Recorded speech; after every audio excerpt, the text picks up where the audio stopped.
Hi, I'm Pastor Steve Talmage of Love of Christ Lutheran Church in Mesa, Arizona, and each week, Pastor Nanette Christofferson, myself, or our intern Kevin Anderson try to provide a brief introduction to two of our assigned readings for the upcoming Sunday. We're going to take a look at our Old Testament reading, our first reading from 1 Kings chapter 19, verses 15 to 16 and 19 to 21. This is for Sunday, June 29, 2025.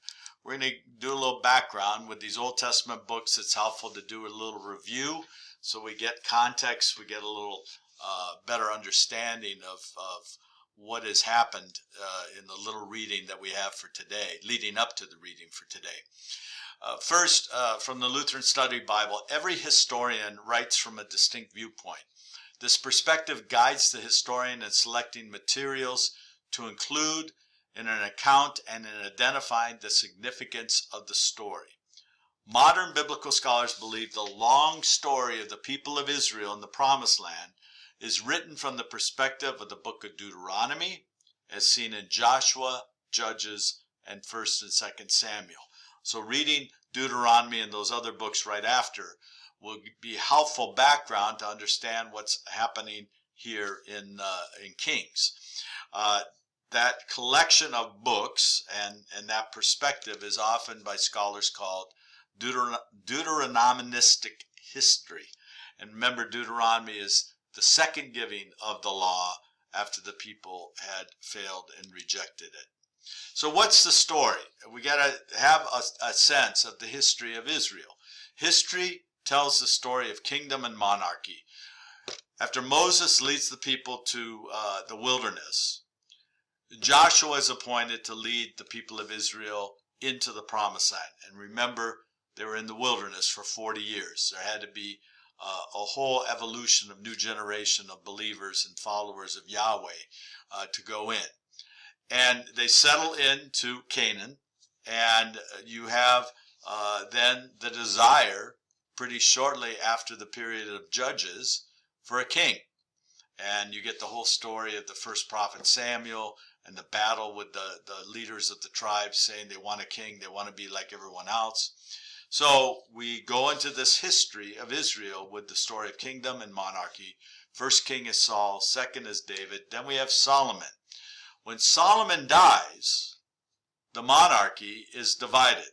The house of leadership is divided, and we have civil war. In 722, before Common Era, the Assyrian Empire, on its way to Egypt, on its way to Africa, destroys the northern tribes. They almost take over the southern tribes as well, but then there is there's internal problems in the empire of Assyria, and so people have to pull back as there's a power struggle over who's going to lead the Assyrian Empire. That goes on for a while, and then the Babylonians surrounding the empire of Assyria overtakes the Assyrians, and on their march to Egypt, to Africa, in 587 before Common Era, they come in and destroy the southern two tribes, which make up the kingdom of Judah. So kingdom of Israel is already exiled under Assyria in 722. Babylonians come and take the last remaining descendants of the original 12 tribes, and they destroy the temple of Jerusalem. The present form of Kings was probably written in the mid-6th century after both North and South have fallen. So after the Babylonian conquest of the South, we start seeing this history get recorded as a way of trying to explain how the heck did we go from being a united nation with the temple of Yahweh in Jerusalem and the glories of Solomon under his reign, and now we're living in exile. The temple is destroyed. The walls of Jerusalem have been torn down. The book of Kings explains the downfall and the exile. While numerous reference to the people's sins, the focus in Kings is on the few rulers who stayed true to God's law and the many kings who did not. In Jewish tradition, the two books of Kings are considered one unit. The writer of Kings uses major events and the reigns of kings to mark a period which covers almost 400 years. And my graphic gives you the names of the kings. And You can see that, and you get the red and the blue to divide the kings of Israel and the kings of Judah. Well, what's the message? Well, two key issues. One, there's an affirmation that sacrificial worship should be conducted only in the temple of Jerusalem. So when the exiles under Babylon are allowed to come back in 538 BCE under Cyrus's edict, the first thing they do is construct the walls of Jerusalem, and they rebuild the temple because they understood we need to get right with God, and the way we get right with God is by offering right sacrifices, and it can only be done in the place that God had designated, in Jerusalem, in the temple. And there's a reaffirmation and a need and a call back. We are to worship only one God.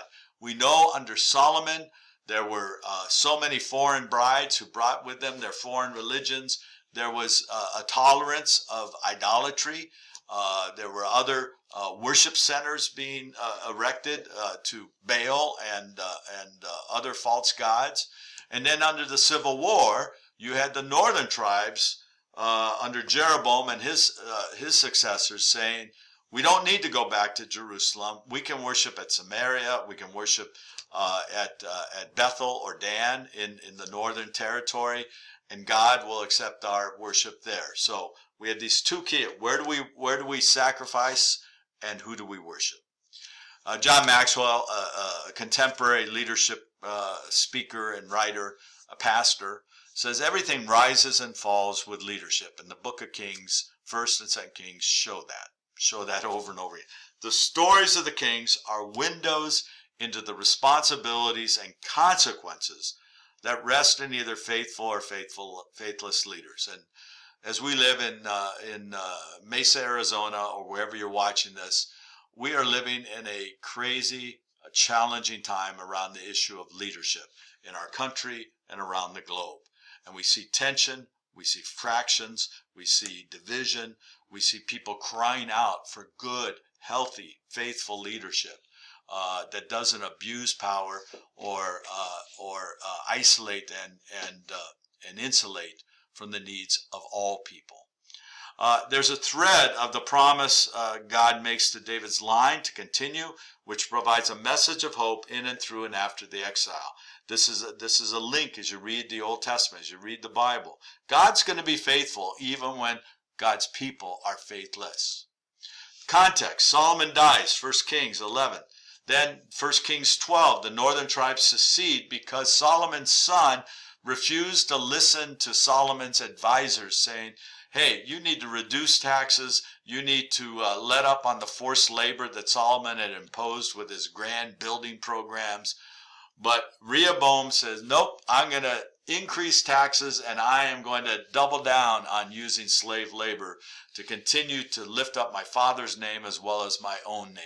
And whenever you have leadership that is focused on promoting themselves or their family, you're going to have problems when that leadership has a responsibility to a much larger context.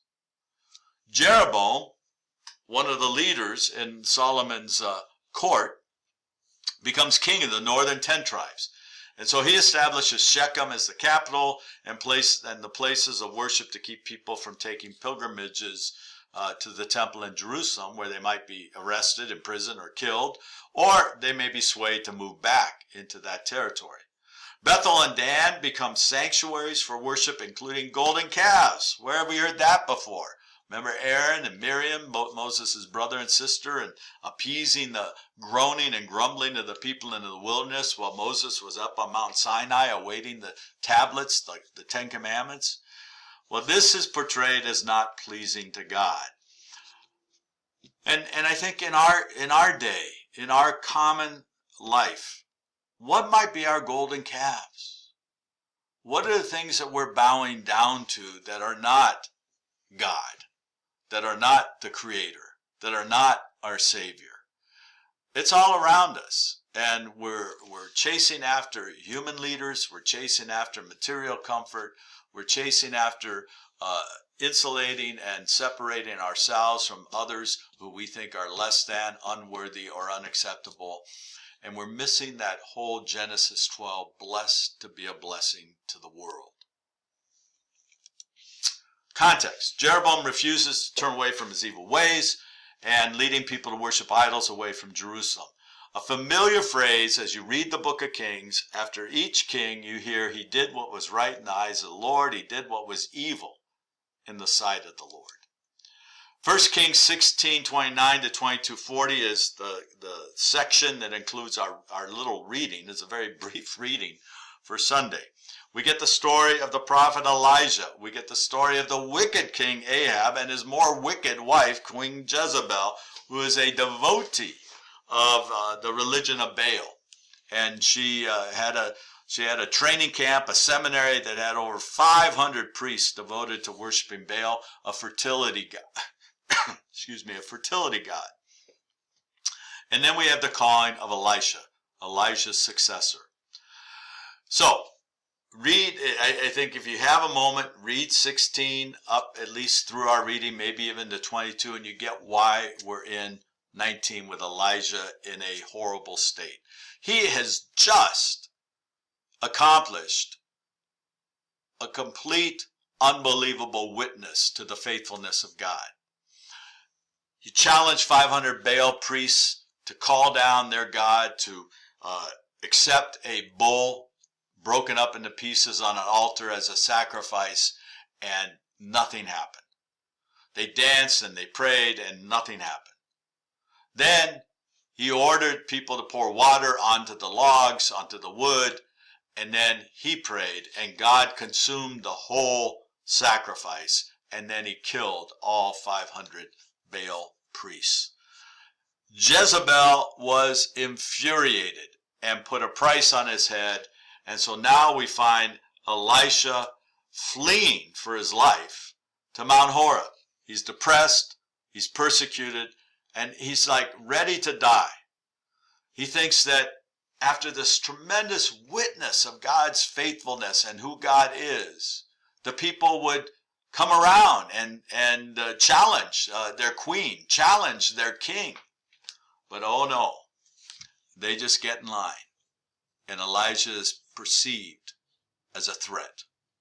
God brings a word that he is not the sole prophet standing up for what the Lord desires from God's people. God still has work for him to do. So he has to anoint Hazael as king of Aram, and anoint Jehu as king of Israel, and anoint Elisha as his successor. He has work to do. God says God's enemies will not escape the judgment of God coming through the sword of these new leaders and even the words and actions of his successor, Elisha. God will spare a remnant of 7,000 faithful believers who have not bowed to Baal nor kissed him.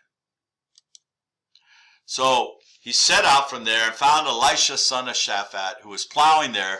There were 12 yoke of oxen ahead of him, and he was with the 12th. Elisha passed by him, threw his mantle over him, left the oxen, ran after Elijah, and said, "Let me kiss my father and my mother, and then I will follow you."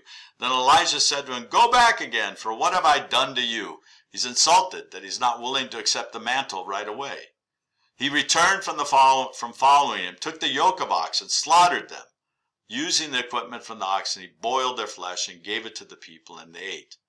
Then he set out and followed Elisha and became his servant. We have the passing of the mantle. Elijah has completed the task of anointing those two kings, passing the mantle to the next prophet, Elisha, and he can move on to his glory. And Elisha is going to follow and bring tough words to kings and queens in difficult times.